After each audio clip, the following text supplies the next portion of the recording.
Ассалому алайкум дӯстон, хуш омадед ба шабакаи мо. Инак дӯстон, чанд дақиқа пеш турнири ACI 190 дар шаҳри Москва ба анҷом расид, ки дар дуюм муҳорибаи асосии ин турнир ду ҷангвари топи вазни ним вазнин, панҷум рақами рейтинг Фаридун Одилов ва чорум рақами рейтинг Леонардо Силва вохӯрданд ва дар ин муҳориба Фаридун ҳам дар замин ва ҳам дар стойка аз рақиб дида бартарии калон дошт ва бо ҳисоби калон муҳорибаро ба анҷом расонд. Ҳамин тариқ Фаридун Одилов бо қарори ҳамаи доваро ғалаба ба даст оварда мағлубияти худро кам кард. Мо Фаридун Одилов даста ва ҳамаи мухлисони ӯро табрик мегӯем. Ҳозир бошад суханҳои Фаридун Одилов баъди муҳориба дар пресс-конференсия. Бе пул ҳиҷома дар шаҳри Москва ширкати шифофармо ба шумо пешниҳод мекунанд. Ҳамчунин дороҳои гиёҳӣ барои қадро баланд кардан, барои мӯи сар вариш баровардан, барои фарбе ё хароб шудан, барои меъда, гурда, писариазм ва витилигоро низ пешниҳод менамоянд. Боварӣ надоред, худи ҳозир ба номерҳои дар рӯи экран буда занг занед. Шифофармо дар хизмати шумо.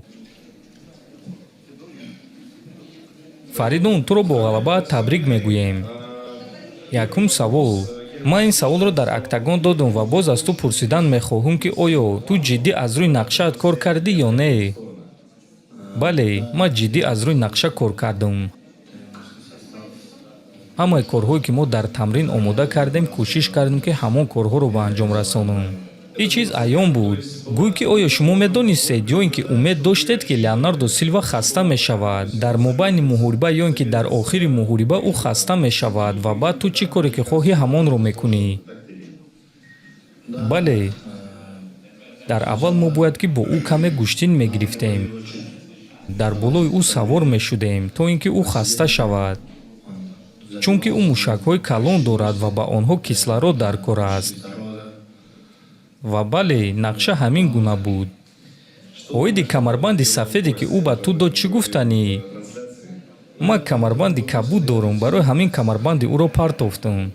Ту розӣ ҳастӣ, ки баъди ин муҳориба оиди гӯштин ва греплинги ту тамоман савол намондааст? Бале, ман ӯро санҷидан мехостам, ки оё воқеиятан ӯ камарбанди сиёҳ оид ба ҷуҷитсу дорад ё не, ва маълум шуд, ки ӯ боварӣ надорад. Боз як лаҳзаи дигар буд. Ба назар чунин мерасид, гӯё ки ӯ каме иғвогарӣ кард ва дар вақти муҳориба туро боб карданӣ буд. Ӯ чунин рафтор мекард, гӯё ки худашро гум кард. Ба мо гӯй, ки дар ҳамон лаҳза ту хоҳиши ба ӯ ҳамла кардан ва кори худро ба анҷом расонидан мехостӣ ё не? ӯ 3-4 ғалабаи худро маҳз ана ҳамин гуна ба даст овардааст. Барои ҳамин ҳатто вақте ки зарбаи ман ба ӯ расид, ман кӯшиши давидан ва ӯро ба нокаут равон карданро намекардам.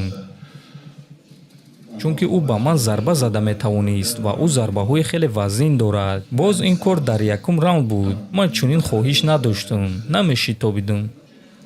Гӯй ки ту чӣ қадар инкишоф дар қувваи ҷисмонӣ ва тобоварият ҳис мекунӣ, чунки дар муҳориба зидди Атлант чӣ гуна буд ва ҳозир 15 дақиқа кори хеле калон, ки дар натиҷа ба гӯштин гузашт.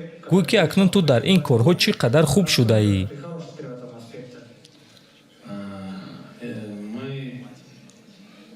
Мо дар болои хатогиҳои худ кор кардем. Мешавад гуфта, ки ман каме истироҳат кардам. Дар давоми 6 соли охир ман бойдодагӣ набудам. Баъзан вақт фоидаи мағлубият аз ғалаба дида зиёдтар аст.